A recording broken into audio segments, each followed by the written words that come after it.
A year ago, I had been diagnosed with a rather severe case of insomnia. I don't just mean I found it hard to get to sleep.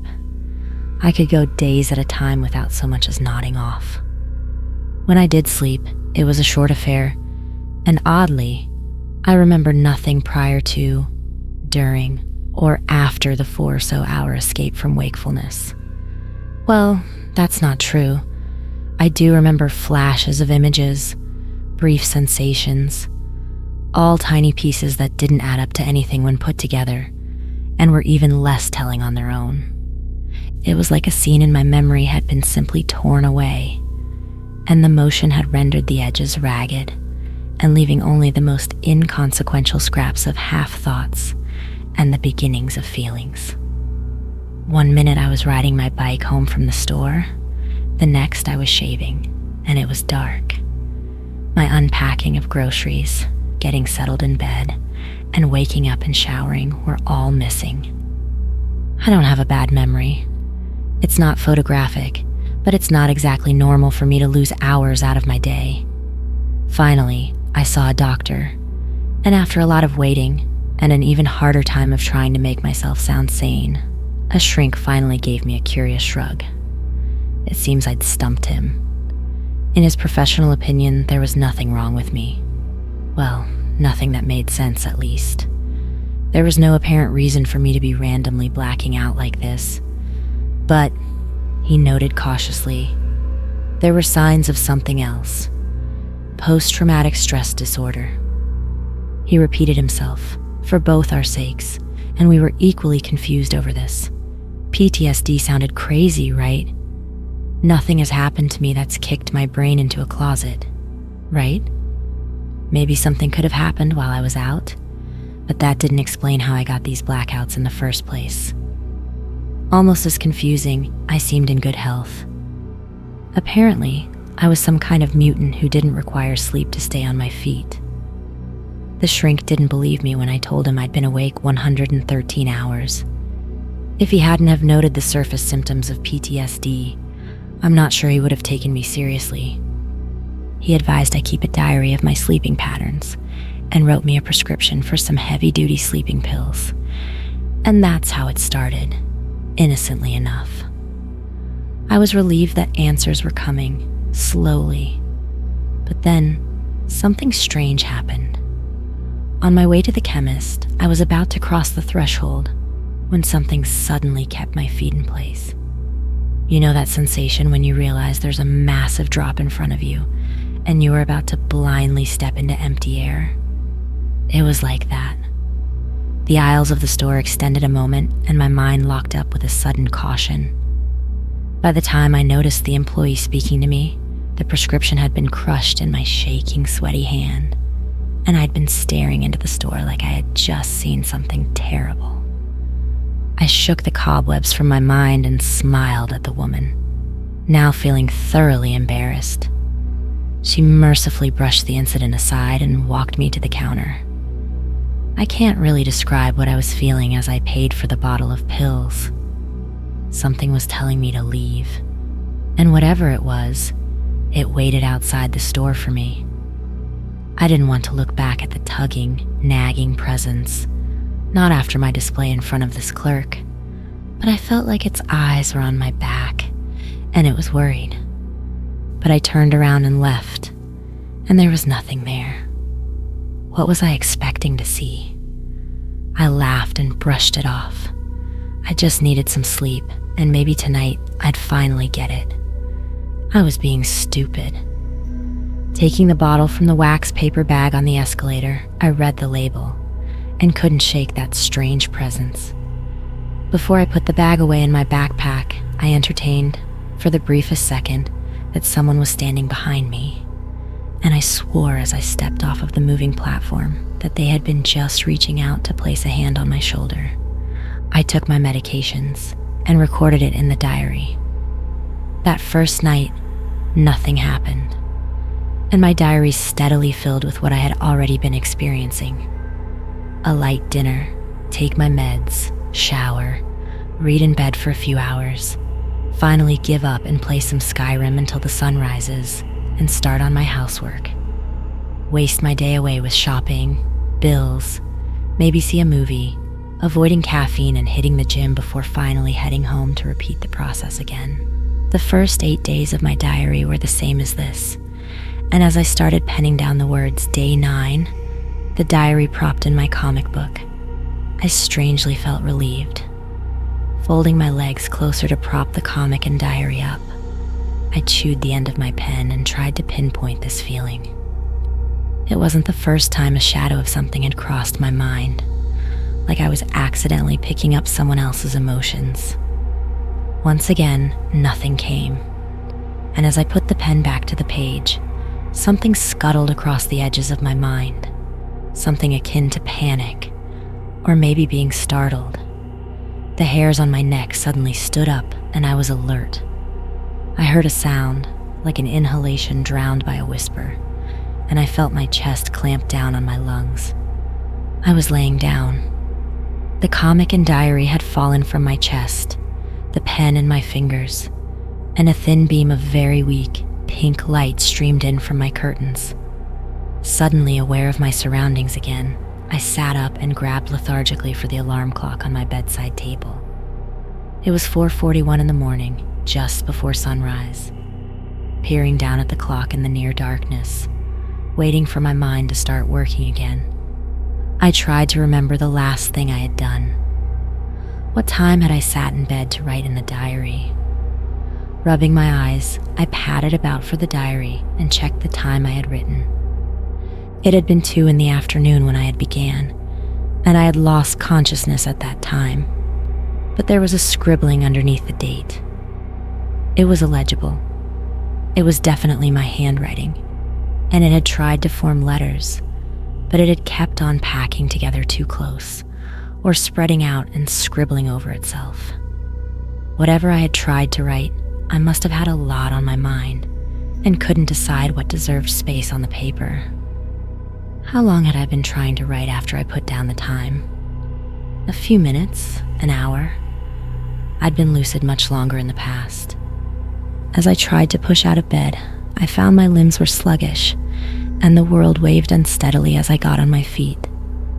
I felt my way blindly to the bathroom and flipped the light switch, leaning on the counter and splashing water on my face. My eyes were blurry, and my mouth was dry. As the light flickered on, the reflection in the mirror was flashed into my vision like a lens flare. My eyes adjusted, and the picture faded away. An image of someone in the bathroom door barely remembered, leaving my very tired image slumped over the sink. What the hell had just happened? The next 7 days had gone by much like the first 8, and it seemed my sudden bout of hibernation had been only a fluke. For some reason, I felt grateful for this. My energy slowly returned, and I felt that same phantom presence return, with a curious mix of half emotions. It was the same caution from the storefront, but just after my sleep, it had been frantic, impotent, like it was frightened and worried, but could do nothing. As the days went by, and I still could not sleep, it relaxed, slowly, and began to hope. I had stopped pretending this presence didn't exist, and I had started adding her to the diary.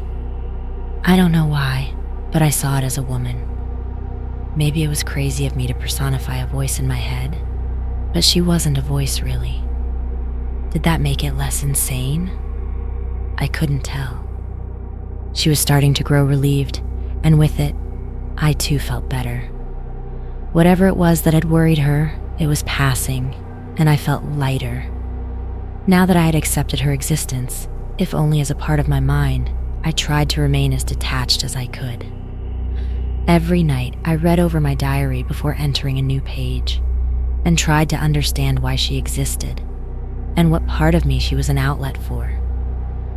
To me, this was like isolating a sore, understanding what it was, and keeping it from spreading while I learned as much as I could. She must have approved of my approach, since whenever I thought like this, she crooned approvingly in my mind, like she was proud of me. On day 7, I started to realize she was guilty for being here, making me question my sanity, and I felt like I owed her my patience. And then it came again. This time, I had been on my computer watching Animal Cops when she fell silent. I know that's difficult to imagine since she can't speak, but I immediately felt her absence. Sitting up, I felt her claw back into my mind, and she was quickly torn from me. I barely had time to process the screeched mental warning when I saw a shadow moving to my left, and then I was on the floor. 15 hours had passed this time, and it was 2 a.m. I had spent the entire time on my side, my computer chair toppled, mouse and keyboard scattered. I must have tried to get up and collapsed, falling asleep. My limbs were stiff, sore, and weak, and I had not slept well, it seemed, tossing and turning on the hard ground. I remembered my dream. That had never happened before. It was hazy, distorted, like it had been partially torn out of me and then stuffed back in. But I had one clear, vivid memory of standing over myself where I lay on the floor, breathing slowly, just short of seething through my teeth.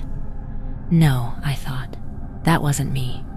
I was down here, on the floor. It didn't make sense, but I could see it. I could remember it, even if it didn't amount to anything coherent. My computer screen was the only light, and my screensaver was a dark one, so only occasional gray light was cast over the lounge room. I was disoriented and tried to pull myself to my feet, having to brace against the couch to not fall over again. Why was I panting? I had just been sleeping. I had no excuse being tired. No, this made no sense. Something felt wrong. Where was she? Crazy, I know, but things became clear as I recognized this, and suddenly I thought, no, I knew that I wasn't alone. Looking around, I tried to peer into the darkness and inched my way across the room, bumping a coffee table, and kept my eyes on the empty middle of the room as I patted the wall for the light switch. The first flash of light imprinted my empty lounge room, but the second showed a shape, too quick for me to see, and then the light came on. The vision burned into my eyes had been in front of the dark glass sliding door that looked out to my pitch black balcony. If someone had been standing out there, or even inside, there would be no way to see them, not when they were black as ink. Wait, black as ink? Why did I think that? Just as this thought flitted across my mind, I felt a cold, heavy weight press over me, and I swore I could hear an exhalation of breath just on my neck. It was as if whatever it was I had imagined was confirming my fear, indicating that yes, I had seen it, and I was right. It was there, just too dark to see. I flipped on all the lights, switched the TV on, the radio, the kettle, and started the washing machine. I needed noise. There could be no shadows, no silence, and I don't know what compelled me. But at the time, all I could think of was warding off this presence. Whatever it was, I knew now that it was what she was warning me about. It all made sense to me now. I hurled the pills against the glass door and curled up in the corner of my kitchen, hoarding a box of candles and 4 torches, 2 of which weren't working or had near-dead batteries.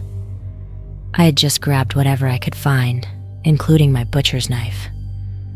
Backed into a corner like this, I could see everything in the room, but it was little comfort. I just watched the sliding door, the black upon black, the figure standing beyond the glass, silent and unmoving. After an hour like this, wide-eyed and panting, I began to calm down, and then I extended my senses. I could not feel him. It was only after my heart stopped pounding and I began to ache from the cramped space that I began to detach once again, survey my situation much like I had the imaginary woman, clinically, like all of this was happening to a character in a story, or to a friend or relative that I admired. I pictured my brother, who I had always liked. My brother looked insane, and if he did, so did I. I told myself that these two figures did not exist, and I compacted this thought into something solid, driving it into the front of my mind like a roadblock, and stood up. I walked over to where I had thrown the pills, and even with my newfound determination, I looked down from the dark glass. I bent to gather the pills up and return them to the bottle, and then stood and stared into the dark balcony. I shut the curtain and turned away, effectively telling him to talk to the hand. I busied myself with cleaning, taking my chaotic, messy apartment and returning it to order, imagining it was my mind, and I did feel slightly better. But I was visited by my neighbor from downstairs at around 7 in the morning. I was pretty embarrassed and apologized, but I felt a little reclusive after this, and so didn't go outside anymore. I ate sparingly because I didn't want to have to buy food, and I had stopped calling friends or going to the gym. I had stopped taking the pills and neglected to write in my diary. For some reason, I dreaded opening it. What I would find, I don't know, but I wasn't ready. Even if this was just another facet of my growing insanity, it was one I simply couldn't shut the curtain on. I threw the diary in my closet. I never questioned why I kept getting fresh ink on my fingertips. After several days of no sleep and not seeing the outside, I finally decided to go to the gym. It was midnight, but I always went late when no one was around, and it felt good to return to a semblance of my routine. As I got my gym bag together and checked my bike's tires, I felt like I was reassembling the order I had scattered. 2 hours later, after a silent workout in the empty automated gym, I had almost forgotten about everything. The burning in my muscles was familiar and comforting in its familiarity. The crackle of the cheap speakers playing late-night radio, the click of the big fan that never turned right, humming of the Gatorade machine. It was all so normal and familiar for me. I had been silly, I decided. I would see the doctor tomorrow and life would get back on track. Pulling the zipper of my gym bag to toss in the water bottle and towel, I froze. The pills were there, resting on my spare clothes. I hadn't packed them. Seeing them sent a sudden wave of bone-deep exhaustion through me, and as the world wavered, I saw it. I saw him. It was just a shape in the corner of my eye, gone when I whipped around to look. But now a shape stood on my other periphery, just as quick, disappearing when I darted about to see it. He was in here with me. All my prior resolve melted from my mind, and I began to panic as the weariness set in. I backed up from the table, and in my haste, I knocked the bag and chair down, staggering into my bike and almost falling.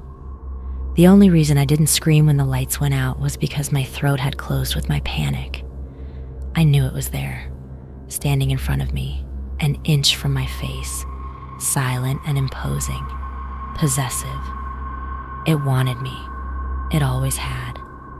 Finally, I went down, toppling over my bike, landing on my front, looking up at the dark glass doors of the gym. Off in the car park, shrouded in shadow, was a figure, barely registering as a woman's silhouette. She cupped her hands and called to me, and while I couldn't hear her, I knew she was telling me to run. The rest is a blur. I sprinted down the road, limbs screaming in protest as the strength seeped from them, my vision blurring, ground swinging underneath my feet, causing me to stagger and trip. I was running, frantic to get away, the shadows catching up to me, enveloping me, like the night itself was coming for me. And as it closed about me, my strength was bled away. I vaguely recall the blare of a horn, a set of headlights, and a sudden burning sensation in my chest, like someone had punched me so hard that my lungs had expelled their air. The world spun about, The road came fast and hard, and I struggled to go on.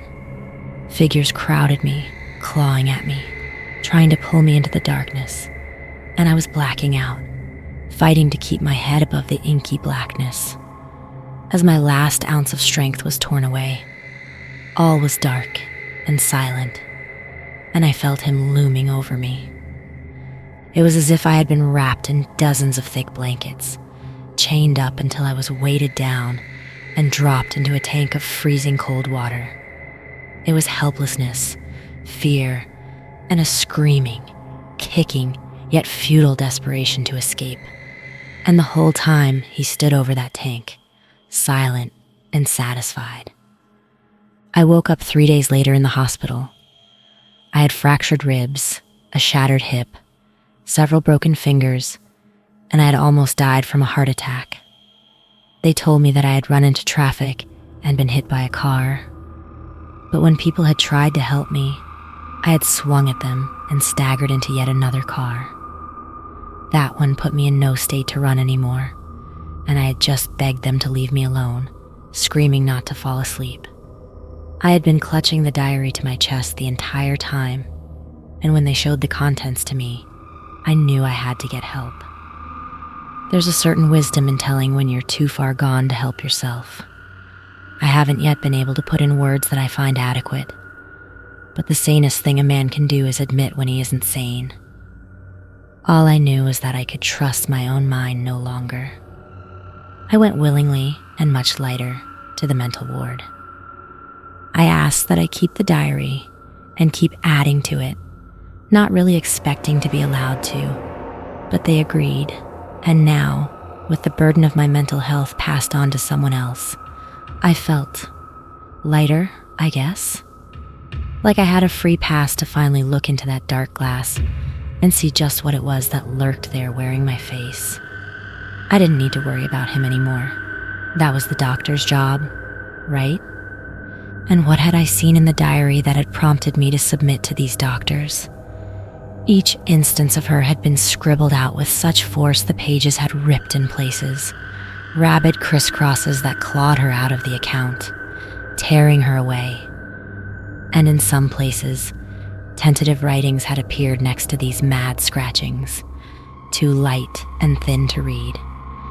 And as the pages went on, they became fewer and smaller, fainter, like the hand that wrote them became weaker. Each page was more dominated by the scribblings, until finally, a full black page, ripped and bleeding over into the next page, so that it was smudged, smeared, and torn. On this page, I had drawn 3 figures, all crude, standing in a line. I had drawn so hard that they had been partially imprinted onto the following page. This continued for dozens of pages, each faded copy added to, elaborated on, until the figure on the left grew, twisted and deformed, and the one on the right shrank and weakened, and the middle figure had simply curled up and cowered. I had used my palm and thumb to mash the wet ink, warping the pictures so that they swirled inward, becoming less and less coherent, just a warped spiral. And on the final page, this spiral became a face, and this face looms over me as I write this. Whether he is real or not, I cannot escape him, and I don't know if anyone can help me. He watches these words form on the pages, and he approves. I'm glad he likes it. Maybe he'll let me wake up if I please him. The nurse is coming with my pills. Please don't let me sleep long. Please wake me up, doctor.